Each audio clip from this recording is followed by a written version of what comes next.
Welcome to Every Church a Peace Church, a program that promotes the belief that the church could turn the world towards peace if the church lived and taught as Jesus lived and taught. Welcome back. My name is Don Edwards. I'm the producer and host for this program. And we're going to have a very informative program today, and I welcome you back, and I think you'll enjoy it. As we tape this program, for the past 3 weeks, Israel has initiated a widespread military campaign that has resulted in over 900,000 refugees from Lebanon, the destruction of the infrastructure in Lebanon. For the past 4 weeks, Israel has also engaged in a military campaign against the people of the Gaza Strip in Palestine, bombing the water treatment plants, the electricity, allowing people to live only to live in the dark and thirst for clean water. This has been a very difficult time for the Middle East. This campaign has been waged with the support of the American government, with American supplies and with American taxpayer money. We have been told by our government that this slaughter of civilians is the birth pains of a new Middle East, and our president has called it an opportunity. We're going to discuss Lebanon, and we're going to discuss Palestine with our guest, a very informed guest, a person who grew up in Lebanon for the first 19 years of his life, now is the director of the Middle East Peace and Education Program for the American Friends Service Committee. His name is Samir Moukaddam, and I welcome you, Samir, to Every Church a Peace Church. I know this has been a very difficult time for you acutely because of the Lebanese situation, and perhaps we can use the time that we have available to talk about what's going on in Lebanon, perhaps some of the solutions that you see to this conflict.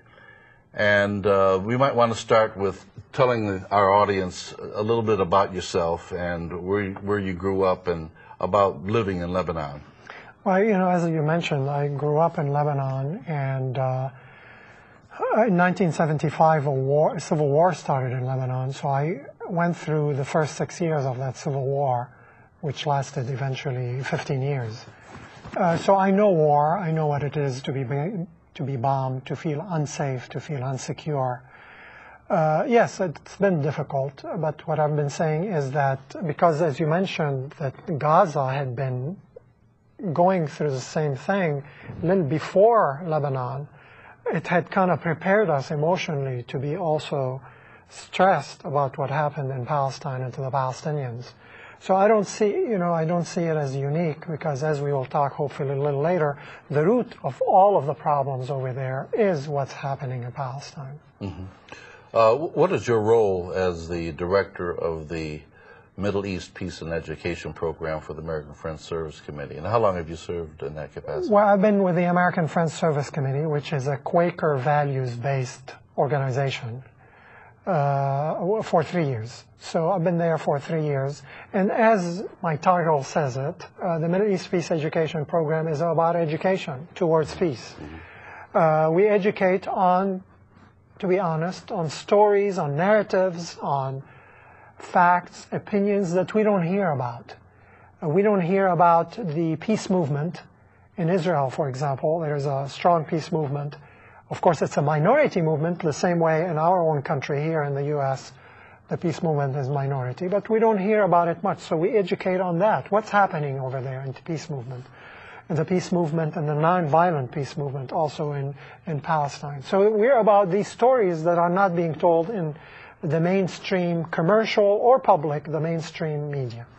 Well, the mainstream media tells us that the response by Israel in Lebanon was initiated by the capture of their two soldiers, and that all of this activity, at this point, approximately 900 people being killed, right. most of which are civilians and children, including the horrendous tragedy in Cana right. that happened a few days ago. We're told that that this is all justified or birth pains, and that that this is an appropriate response in order to provide some stability in the Middle East. What's your response to that? Well, as you know, you and I, Don, don't believe that any loss of life is justified. And we respect the lives even of soldiers, you know, and especially the lives of civilians. So nothing justifies the bombardments of civilian areas on any side. So that's in terms of principle. But since we deal with politics all the time, and the media deals with politics, we need to get our facts correct and right. Let me remind the viewers that when we talk about September 11, our own administration has justified a lot of wars and a lot of killings and loss of civil rights for us in this country because of September 11. So they used this one incident, which was a horrific crime against humanity, of course, to justify a lot of our own misdeeds. And this is exactly what's happening in Israel and in Lebanon. True, 2 soldiers were captured by an organization called Hezbollah in Lebanon. And these soldiers were captured to bring in prisoners from Lebanon. We don't condone the idea that you can hold prisoners so that you can exchange them. We don't uphold that. But the story is they were captured like that. But the response of Israel shows that the same way our own U.S. government under the Bush current administration used these as justifications for war, Israel had a plan that it used that capture of the soldiers as justification to implement this plan. Because we all know now the war on Iraq was being planned, September 11 or not, they were going to go with it, and they were planning it. So Israel had a plan, and the San Francisco Chronicle did report that the plan was already in place, and all they needed is implementing it. It happened now rather than a month from now or 2 months from now, but we believe that it was going to happen. You can see it. You cannot plan a campaign of destroying bridges, of destroying all of these targets overnight, just as a response to the capture of 2 soldiers. Similarly in Gaza, this is a plan that targets specific civilian infrastructure that any military have to be ready for it to go and implement. Mm-hmm. So, and the other thing that is very important to know is that in both the Gaza situation and in the Lebanese situation, it isn't that Lebanon was all quiet on the border and suddenly hostilities erupted. Well, that's generally how the media puts it. Everything was quiet on the southern front until Hezbollah captured these soldiers in this military operation across the border. Right.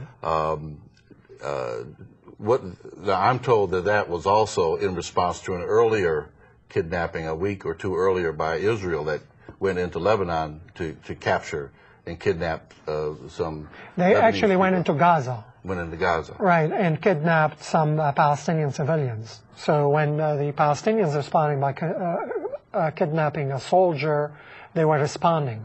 But our media always shows that Israel is in self-defense, always acts in self-defense.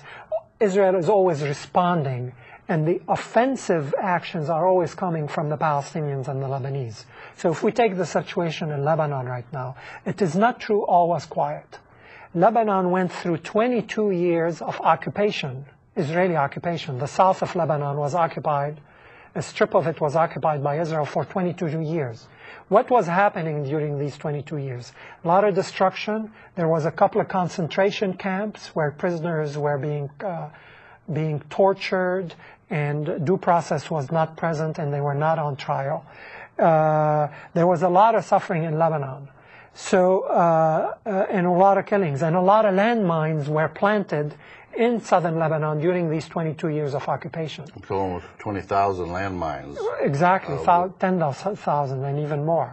Were planted in Israel, planted in Lebanon when Israel withdrew, and that one of the conditions that the Lebanese government was seeking to do is get the return of the prisoners that Israel had of Lebanese citizens, and also just to get the maps of the landmines that Israel had buried in the farmlands of southern Lebanon. Which was killing and maiming civilians already, and farmers. Right. So like every time a farmer or a child gets blown up by a landmine, it's Israel's landmine, but they're safely and been away from that area for 10 years. Exactly. Or so. 6 years. 6 years, but it's still killing Lebanese people, and they refuse, as I understand it, to provide the Lebanese government, where the location of these mines are, and that was one of the reasons, one of the conditions that the Lebanese government was trying to seek for many years now. Right. Is that the case? The maps of these landmines. It was agreed that Israel will provide them, and they never provided them. So that was one of the conditions of the withdrawal. Right. I mean, and that's the point. I mean, the landmines. There is a piece of land that all Lebanese, not just Hezbollah, claims that it's theirs, it's Lebanon's, and Israel needs to leave. So there are conditions for hostilities. It wasn't all quiet on the front, and suddenly someone woke up and said, "Let's start hostilities."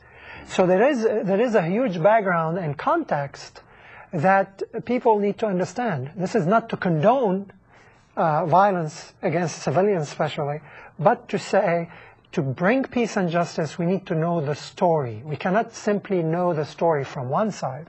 We need to hear the story and the narratives from all sides so that we can understand how to bring peace and justice, because we all know that justice will bring us peace, and otherwise we're going to always have conflicts.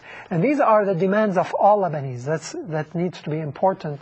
That is important to know, that the Lebanese want this piece of land, they want the land, the maps of the landmines, they want their prisoners released, and they want Israel. Israel talks about its own sovereignty being violated by the capture of these soldiers. But Israel had violated the Lebanese sovereignty every day by flying its warplanes over Lebanon, by restricting sometimes fishermen from going out to sea on the Lebanese coast.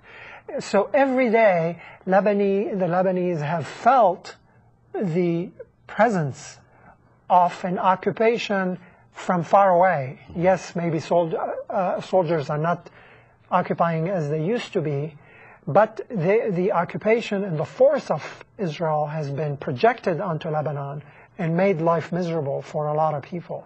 So that background is important to know. Well, turning on briefly to the Palestinian situation, we're also told that Israel has withdrawn from the Gaza Strip. Gaza, yes, same story. And of course, when they were there for how many years? Occupying Gaza? Since '67. So now, since '67, they've had outpost settlements in Gaza of approximately 9,000 Israelis, protected by about 27,000 Israeli soldiers. So it seemed a very reasonable thing to do to remove these forts. That's really what they are. There's forts out of Gaza. Colonies, settling. Yeah, but surrounded by high walls and fences and military all around it. So it's kind of like what you would see in the Old West, where these settlements were in forts. Yeah. But the withdrawal of that, which Israel received some praise, was followed by closures of the borders, the implementation of this wall around Gaza, and now the bombing of water treatment plants, civilian infrastructure, all in contravention of international law, making so Israel is committing war crimes with the assistance of United States military, as well as committing war crimes in Lebanon with our assistance. Turning to Palestine, tell me what that situation is currently, and give some background to the latest, which has given rise to this latest military offensive by Israel. I mean, it's almost the same story. Yes, Israel withdrew from Gaza 3-4 months ago, but the occupation didn't end. This is what people need to understand.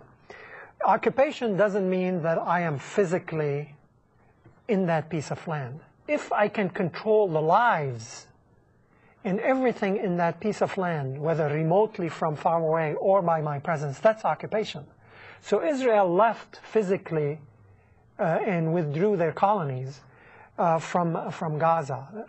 But they did not leave the Gazans alone and left them for their own. They gave them their freedom. They still control airspace. They still control what gets in, what comes out. This is over 1 million people. So you can imagine, and over the years of the occupation, of the physical military occupation, life for the Gazans, the Palestinians, was horrible. So you cannot just turn it off and say, I'm leaving, and now you cannot blame me for anything. Over 40 years of de-development, we call it. In other words, taking a society, preventing a society from moving forward and developing economically and moving it backwards, actually, cannot be erased in one moment. Especially that the effects of the occupation still exist the same way as we talked about in Lebanon.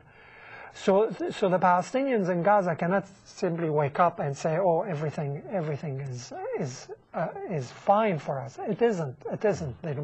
Their lives are still miserable. Now they're bombing their civilian infrastructure, so it's even worse situation. They cannot come and go visit relatives in other countries. They cannot talk to their own brothers and sisters in the West Bank, because Palestine is Gaza, the occupied is Gaza, West Bank, and East Jerusalem. They cannot even talk to their brothers and sisters and relatives in the West Bank. So their community is like a big prison. Yes. Gaza had been described as a large, open-air, dense prison. It's like a reservation. If you put a reservation, you put any people in a reservation and you surround it and you control the lives of everyone in that reservation and you impoverish them and you don't let them take care of their own natural resources, of what's coming from the ground. You say, the water is not controlled by you. So that turns into a huge humanitarian problem, and most importantly for us, it leads to violence. Because this continuation of injustice cannot be sustained while people simply take it. Right. Yes, they're not. This type of behavior by Israel against the people of Palestine and now Lebanon, to a significant degree, do not create the environments that lead to future peace, because it creates hatred, right, and creates acts of revenge, and it does not sow seeds of peace, and takes hope away. Yes. Yes, particularly when a major power like the United States calls this type of carnage opportunities and birth pains. That provides, that gives a sense of desperation to those whose sons and daughters and wives and aunts and grandmothers were killed, and remain under such desperate conditions. It's very, very, very tragic. Don, let me point out that this is not unique in the world. If you look at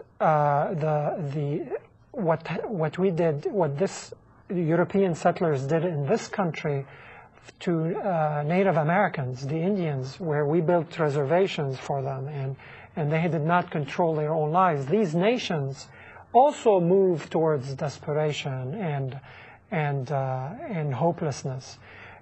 In South Africa, there was another time, this is under apartheid, where the white South African regime wanted to get rid of the problem of the black South Africans by creating reservations, homelands for them. They called it Bantustans, if you recall. Oh, yes. And they said, you know, the solution is to put all the black South Africans in these Bantustans, where you know, they're pieces of lands, and they just, we call this freedom for them while they don't control their borders and other things. And we thought we didn't believe that's justice back then. So what's happening in Palestine is exactly the same. The Israeli government, the current Israeli government, and for a long time the Israeli governments, what they wanted to do is get rid of the Palestinian problem. And they moving towards Bantustanization of Palestine. In other words, creating these reservations or homelands for Palestinians, like Gaza, and you say you live in them. And we call this Palestine or a state, but it's not a state because they cannot control their own lives.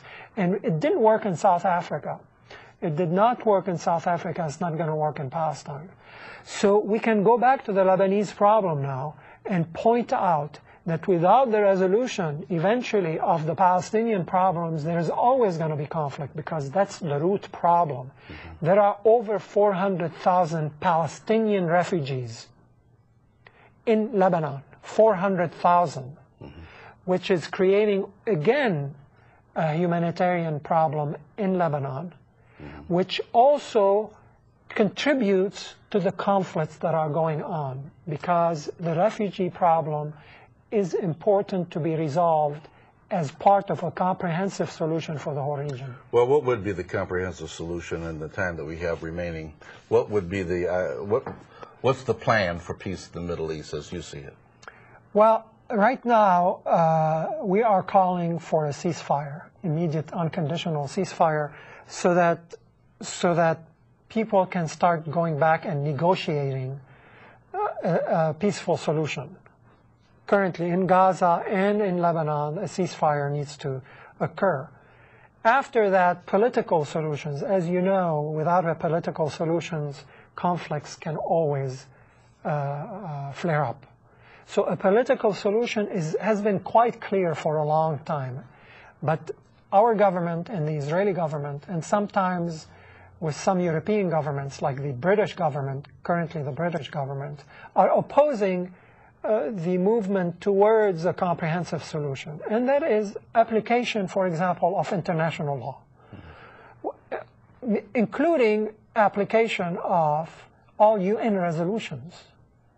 All UN resolutions that are on the books that needs to be applied by Israel, that says to Israel, you need to leave the occupied territories. Return to the 1967 borders. Return to the 1967 borders. Let the Palestinians determine their own fate and go through a process of self-determination to build their own state, to build their own government. And that is not happening. All of this needs to be underlined with the human rights for all solution. The human rights of Israelis, Jewish or Palestinian Israelis, the human rights of Palestinians under occupation, the human rights of Lebanese. All of these human rights need to be respected. Under such a solution, everyone would feel less fearful of their neighbor, of who is going to get next to trample on their rights. Well, I've been feeling for a long time that the issue of Palestine and the treatment of Palestine and justice for the Palestinians and the injustice of the Palestinians has been the source of much conflict throughout the world. And it needs to be resolved. It needs to be resolved with the support of the American people. If we can't get the support of our government, we need to change our government in order to change the policies so that we do have justice and return to the rule of law rather than might makes right, which has seemed to be the call of the day.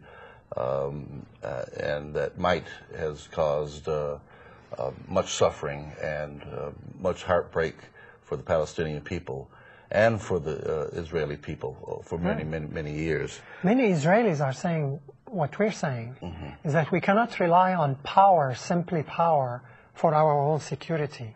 Peace and our security depend also on peace and security for the Palestinians and for the Lebanese. Yes. We all know that in our own neighborhoods. When we live in our neighborhood, my peace and security depends on my neighbor's peace and security. And we cannot simply say we can simply use power to impose peace and security. We need to be accepted within our neighborhood so that everyone lives in peace. And this is what some Israelis are telling us. Yes. There are Israelis who refuse to serve in the army in Palestine or in Lebanon right now, because they're talking about these wars that are unjust. And they're saying this is not the way for Israel to gain its peace and security. Let me tell you what another Israeli has said. Yeah. And let me read what he has said. If you will repent, O Israel, says the Lord, return to me. And if you will put away your abominations from my presence, then you shall not be carried away. That was Jeremiah. And let me just close by another saying of Jeremiah, which is prophetic in this situation. Destruction shall come upon destruction, for the whole land is plundered. Suddenly are my tents spoiled, and my curtains are fallen down. How long shall I see fugitives and hear the sounds of the trumpets of war? For my people are foolish. They have not known me. They are stupid children, and they have no understanding. They are wise to do evil, but to do good they have no knowledge. This is from the prophet Jeremiah to the people of Israel, and this is my message to the people of Israel and to the United States. I want to thank you all for sharing with me and Samir Moukaddam as we seek peace, find peace, and be peace. Thank you. Thank you. From one to another, it's time to uncover.